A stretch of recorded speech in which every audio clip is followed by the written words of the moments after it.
वैदिक आर्य।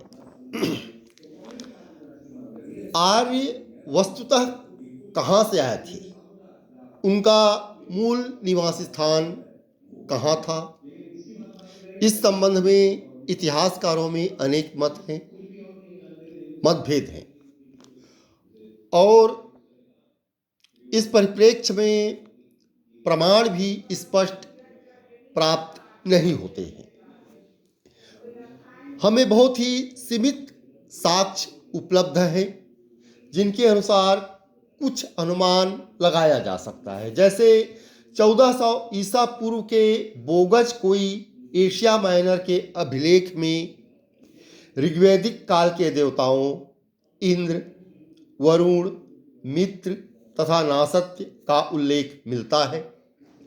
इससे प्रायः यह अनुमान लगाया जाता है कि वैदिक आर्य ईरान से होकर भारत में आए होंगे। इन देवी देवताओं का उल्लेख ऋग्वेद में भी किया गया है। ऋग्वैदिक आर्यों की सफलता का कारण यह भी एक अनुमान है। स्पष्ट नहीं कहा जा सकता किस कारण ऋग्वैदिक आर्य यहाँ के मूल निवासियों को विजित करने में सफल हुए, कोई स्पष्ट कारण नहीं बताया जा सकता है। संभवतः कहाँ से निर्मित कुशल अस्त्र शस्त्र तथा घोड़े एवं रथ का उपयोग उन्होंने किया और इसी कारण उन्हें सफलता मिली, और इसके पुरातात्विक साक्ष्य बहुत ही अल्प मात्रा में मिले हैं। कोई बहुत ज़्यादा साक्ष्य हमें उपलब्ध नहीं है।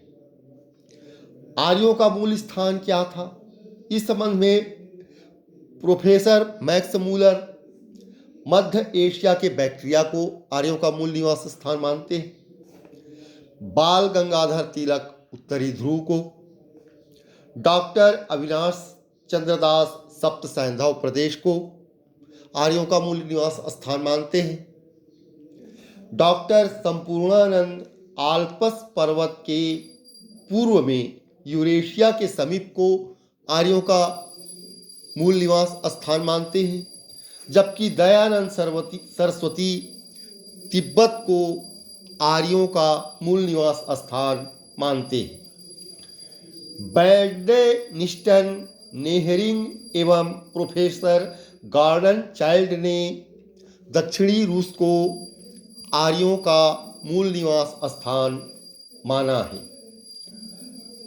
गंगानाथ झा के अनुसार ब्रह्मर्षि देश, गाइल्स महोदय के अनुसार हंगरी तथा डेन्यूब नदी की घाटी आर्यों का मूल निवास स्थान है।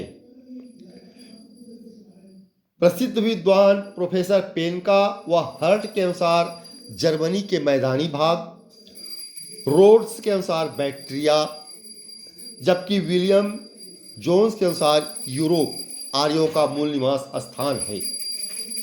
DS त्रिवेदी ने देविका या मुल्तान को आर्यों का मूल निवास स्थान माना है।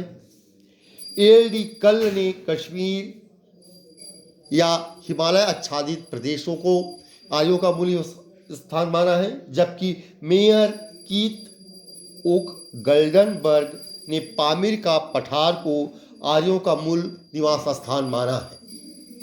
आर्य वस्तुतः वे कहाँ से आए थे, इस संबंध के में स्पष्ट साक्ष्य, पुरातात्विक साक्ष्य तो नहीं ही मिलते, साथ ही कोई सर्वमान्य मत, एक मत इसमें स्पष्ट रूप से उभर कर सामने नहीं आ पाया है। उसी तरह से इनकी सफलता का कारण क्या था, इन्होंने यहाँ के मूल निवासियों पर कैसे विजय प्राप्त की, इस पर भी पुरातात्विक साक्ष्य अत्यल्प है। और कुछ साक्ष्यों के आधार पर ऐसा कहा जा सकता है कि उन्होंने चूंकि घोड़ों का प्रयोग किया, रथ का प्रयोग किया और धातु निर्मित अस्त्र शस्त्रों का प्रयोग किया, लिहाजा उन्हें यहाँ के मूल निवासियों पर सफलता मिली और वे अपना साम्राज्य स्थापित करने में सफल रहे।